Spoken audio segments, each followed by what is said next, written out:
Alright, hello guys. Today we're going to be talking about the heat wave for the United States, specifically the eastern United States over the next few days, and we're also going to talk about what this means for the cool down that I was calling for later on. So we're going to talk about that towards the end of the video. But before I get started with this video though, I would ask that you do subscribe if you do like weather related content or videos like this, as I do make daily videos like this usually. Anyway, let's get right into it. We're looking at the GEFS, which is the GFS ensemble model, and this is for Wednesday, so this is for today. And you can see that we do have warm throughout the four corner states, central United States, and then into the eastern United States, with the exception of a little bit of those Gulf states there. We do have some average temperatures for those areas, but besides that, we are very above average in the central and eastern United States, except for those few states. Now, moving on to tomorrow, you can see there's a lot of heat there for the central United States.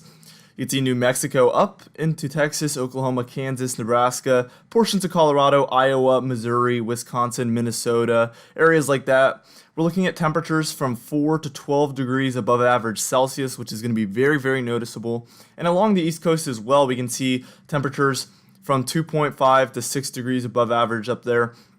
Still going to be pretty noticeable for those areas as well.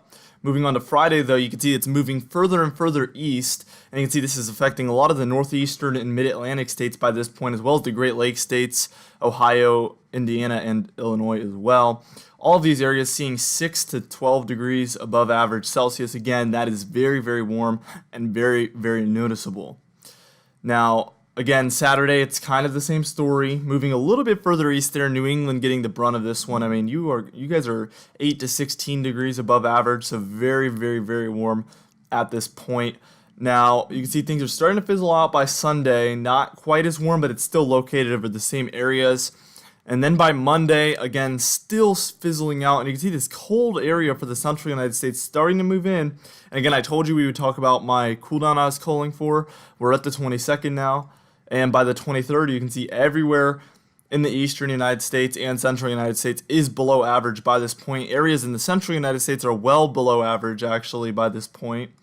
And then you can see by Wednesday, this model is also calling for cold temperatures in the southeastern United States, central United States, and northeastern United States by this point. Some areas even 6 degrees below average Celsius. Again, that is kind of where you start to really notice it at that point.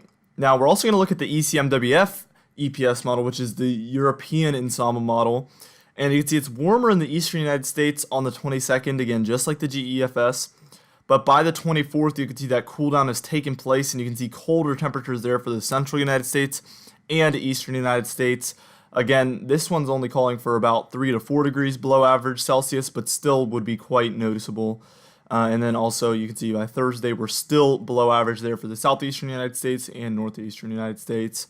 Just wanted to clear that up because people were like commenting on that, calling for a cool down video or whatever.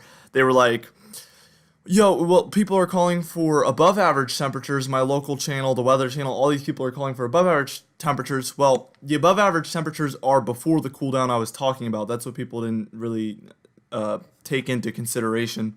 It was that there is going to be a heat wave, like I said this entire video, and then the cool down comes after it, and that cool down was the original one I was calling for before. So this isn't like a heat wave happening while I was calling for a cool down. This is a heat wave happening before I was calling for a cool down. So I just wanted to clarify that. Anyway, guys, I hope you enjoyed this video, and I hope to see you in the next one.